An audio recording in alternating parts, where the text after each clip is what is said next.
Vamos dar continuidade ao Evangelho de Mateus, capítulo 10. E Jesus, vendo que as multidões aumentavam, chamou 12 discípulos e disse: Vocês farão o que eu faço. O problema é que traduziram para você como deu-lhes autoridade e poder. Só que deu-lhes autoridade e poder não tem contexto. E quando lemos uma história sem contexto, ela vira pretexto.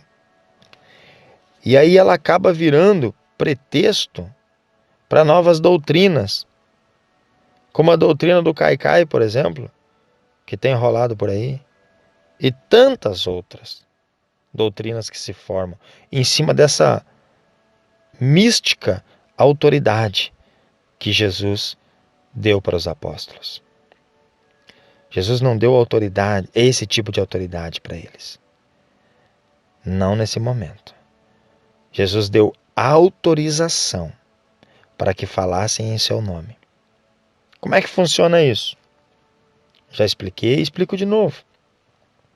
Quando você cursa uma faculdade, você só passa a ter a autorização, só passa a ter a autoridade para ensinar aquilo que você aprendeu ou para executar o que você aprendeu somente depois que você se forma.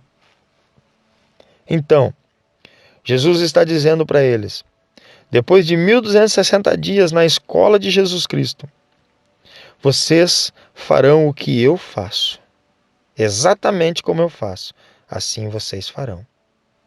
E eles aprenderam tão bem, tão bem, que praticamente todos foram até a morte como Jesus. Acabaram morrendo como Jesus. Acabaram sendo mártires como Jesus. Viu? Isso é que é ser aluno. Talvez você não saiba, mas discípulos, Jesus escolheu 12 discípulos. Na verdade foi 11 mais 1, porque 11 ele escolheu e 1 se ofereceu. Mas Jesus escolheu 12 discípulos, talmidins. Talmidins é aquele que está em andamento para ser igual ao mestre. É aluno em formação, aluno estudando em formação para ser igual ao mestre. Esse é o sentido de talmidins. Mas veja que quase lá no finalzinho, Jesus formou eles. Jesus deu o canudo de formatura para eles. E disse, agora vocês são apóstolos. A partir dali eles passaram a ser apóstolos. Apóstolo, o que é apóstolo? Apóstolo é o enviado. Apóstolo quer dizer enviado. Hoje, a igreja rebaixou o apóstolo, as igrejas, principalmente as evangélicas pentecostais, rebaixaram o apóstolo para missionário. O verdadeiro apóstolo de Cristo é o missionário. Aquele que vai cumprir uma missão. Aquele que Cristo denotou uma missão para ele.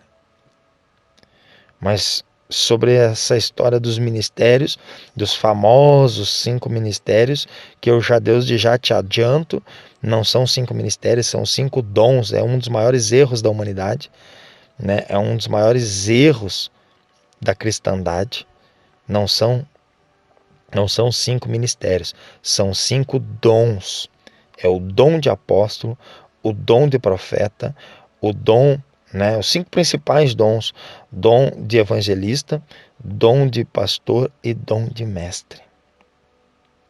A qual, se não entendermos os dons, não conseguimos exercê-los com autorização, com autoridade. Precisamos conhecer o reino, precisamos primeiro entrar na escola, para depois nos formarmos e aí então nos tornarmos professores.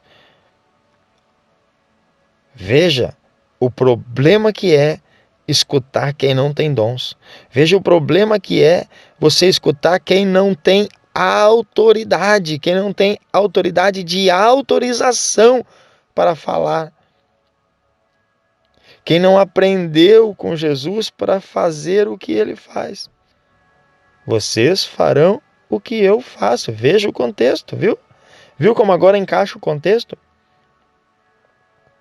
Sem arrogância, sem ego. Sem arrogância e sem ego. Mas eu te pergunto, faça uma reflexão você mesmo. Só contigo e Deus. Só vocês dois. Olhe para dentro de você e olhe nesses 10 capítulos. 9 o comecinho do 10. O que você aprendeu e o que você já ensinou. Já passou adiante daquilo que você aprendeu. E o que você fez no resto da sua vida todinha para trás. O que você aprendeu e o que você ensinou no resto para trás. Faça uma reflexão você mesmo. Você sabia que fazem quase 2000 anos que a igreja, que o cristianismo está tentando evangelizar o mundo, porque eles acreditam que Jesus só vai voltar quando toda criatura da terra for evangelizada. Cumprir o ID, né? Temos que cumprir o ID. As testemunhas de Jeová aí, os irmãos, né? Testemunhas de Jeová, com todo carinho, respeito a todos, respeito a toda a religião, porque religião é religar o homem a Deus. Mas infelizmente a religião é o que mais desliga o homem de Deus. Assim como a política, né? Política quer dizer ajuda aos pobres. E é quem mais rouba dos pobres. Que coerência, né? Política ajuda aos pobres e é quem mais rouba dos pobres. Religião, religar o homem a Deus. E é quem mais desliga o homem de Deus. Que coerência.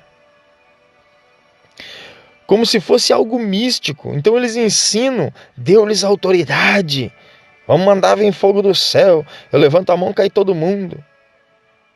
E aí se cria doutrinas em cima da falta de entendimento. Se cria doutrinas em cima dessas frases. Doutrinas sem sentido. E sempre, como dizia Benihim, sempre vai ter um versículo na Bíblia para a pessoa poder se esconder atrás, para ela poder consolidar aquilo que ela está falando. Mas precisamos aprender o certo para ensinar o certo. Como eu dizia, fazem quase 2000 anos que a igreja está tentando cumprir o ID. E não consegue, e não conseguirá. Jesus voltará e a igreja não terá conseguido ainda evangelizar o mundo inteiro. Pastores enviam missionários, verdadeiros apóstolos, para países onde não é aceito o cristianismo, para serem suicidas, para se suicidarem, porque é a legítima obra suicida. Mas eles não vão. Eu queria que eles fossem. Eu queria que eles fossem para aliviar o mundo. Mas eles não vão, eles não têm coragem. Você verá que os líderes do templo também não tinham coragem de chegar para Jesus e falar para Jesus. Por isso eles falavam para os apóstolos, eles falavam para a multidão que estava na volta. Porque eles não tinham coragem de falar para Jesus, cara a cara. Paulo, se você não sabe, estude que você vai ver, ou espere até nós chegar nas cartas e você verá. Paulo evangelizou o mundo, Paulo já cumpriu o ID nos dias dele. A ordem que Jesus deu já está cumprida. Já não precisamos mais cumprir o ID, porque já está cumprido. Paulo evangelizou todo mundo pré-América em 32 anos. Como? Com discipulado. Vocês farão o que eu faço. Paulo fazendo o que Jesus fez. Paulo fazendo exatamente o que Jesus fez, ele evangelizou todo mundo pré-América daqueles dias. Evangelizou o mundo inteiro naqueles dias, já cumprindo o ID. Mas disso nós falaremos mais adiante. Deixa eu discorrer, porque senão o áudio fica muito comprido. Mas foi apenas uma autorização para eles o ajudarem a cuidar das multidões. Primeiro, vocês não irão aos não-judeus, nem aos samaritanos. Vamos primeiro às ovelhas perdidas da casa de Israel. Jesus não disse que não iriam aos não-judeus. aos gentios. Jesus apenas disse que primeiro iriam para Israel, porque Israel era a nação modelo que Deus queria. No discipulado, na aula 5, nós ensinamos isso. Nunca foi a vontade de Deus, nunca foi a vontade de Deus, está lá em Samuel, está lá em Crônicas, a profecia que Deus liberou para Natan liberar para Davi, no dia em que Davi sentiu no seu coração de fazer uma casa para Deus. E Deus falou para Natan naquela mesma noite: vai lá e diz para o meu servo Davi que eu nunca quis que construísse uma casa para mim. Porque nunca foi o desejo de Deus habitar dentro de uma casa. Nunca foi o desejo de Deus que Israel tivesse uma casa. Porque Deus, aquele que construiu as 72 nações em Gênesis 10, Gênesis 11, aquele que fez todas as coisas, ele mesmo confundiu as línguas em Gênesis 11, Babel, e reuniu as línguas, tirou a confusão em Atos dos Apóstolos, no Pentecostes. Em 1906, John Wesley, principalmente, e alguns outros, na rua Azusa, confundiram novamente, voltaram a Babel novamente, e muito mais. Claro que você agora, talvez, muitos devem estar me chamando de loucos, mas eu te peço, aguenta mais um pouquinho. Aprenda as Escrituras, porque essa é a minha vontade, é que você aprenda as Escrituras de fato, de verdade, como elas são.